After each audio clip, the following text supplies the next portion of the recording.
तरक्की होने वाली नहीं है। तो साथियों, आज हम जो बाबा साहब डॉक्टर भीमराव अंबेडकर जी ने समाज की दशा को बदलने के लिए, समाज की दिशा और दशा को बदलने के लिए हमारे लिए 3 मूल मंत्र दिए थे। शिक्षित बनो, संगठित रहो, संघर्ष बनो। साथियों, जिन हमारे बुजुर्गों ने बाबा साहब डॉक्टर भीमराव अंबेडकर जी के पच्चीनों पर चल करके अपने बच्चों को मेहनत करी, मजदूरी करी, खाद छीनी और अपने बच्चों को पढ़ाने लिखाने का काम किया, वो आज चपरासी से लेकर के IAS तक, कमिश्नर तक पहुंच गए। कोई इंजीनियर बन गया, कोई डॉक्टर बन गया, कोई बड़ी बड़ी पोस्टों पर पहुंच गया। लेकिन साथियों, आज की दिशा को, आज के हालात को हम देख रहे हैं, आज के हालात को हम देख रहे हैं। समाज किस स्तर पर कहां जा रहा है। हम गांव के अंदर, शहरों के अंदर, गली मोहल्लों में हम जाते हैं, भाई हम बाबा साहब अंबेडकर जी के विचारों को लेकर के समाज से कुछ सिखाने के लिए हम आपके बीच में पहुंच रहे हैं। तो हम क्या देखते हैं,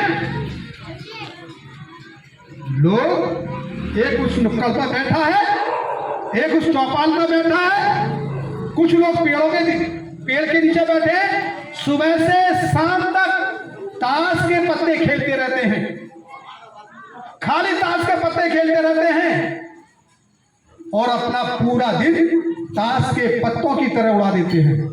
शाम को समय बचता है, 100 रुपया की पी जाए, 50 रुपया की पी जाए, और जब घर में घरवाली के पास पहुंचता है, कहता है खाना दो।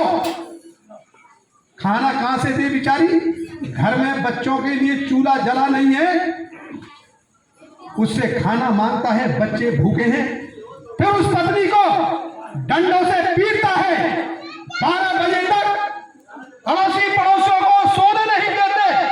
समाज के भीतर जो एक गलत परंपरा है, यदि इसको दूर नहीं किया गया तो भगवान भी साक्षात रूप से आ जाए तो भगवान भी आपका भला नहीं कर सकता।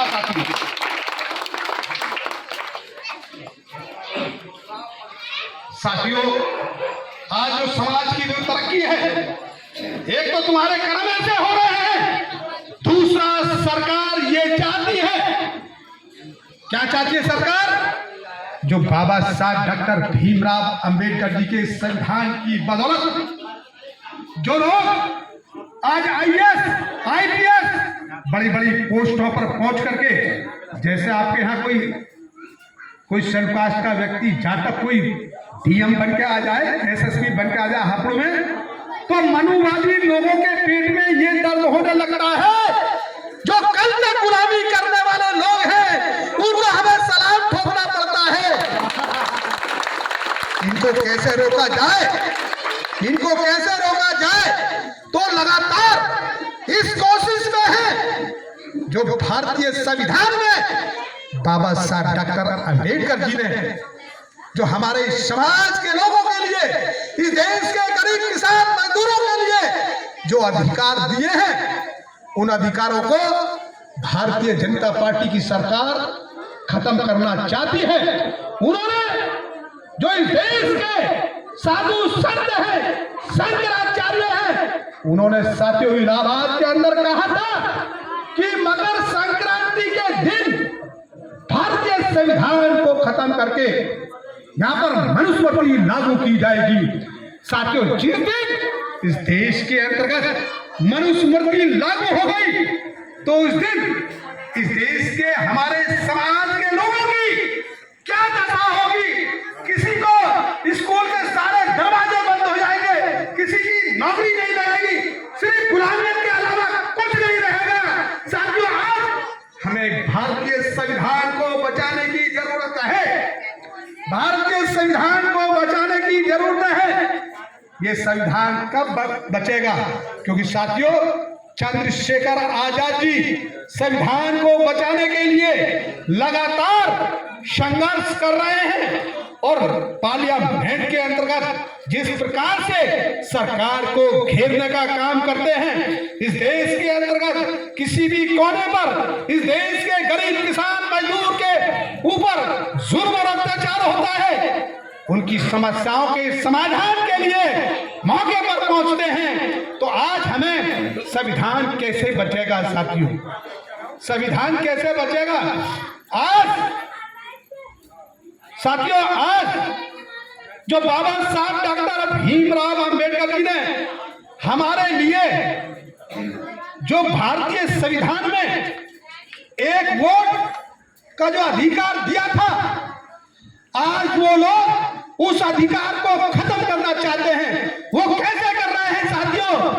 लोकतंत्र की हत्या कैसे कर रहे हैं, संविधान की हत्या कैसे कर रहे हैं साथियों? आज उन्होंने ये सीख लिया है कि वोट को चोरी कैसे किया जाए।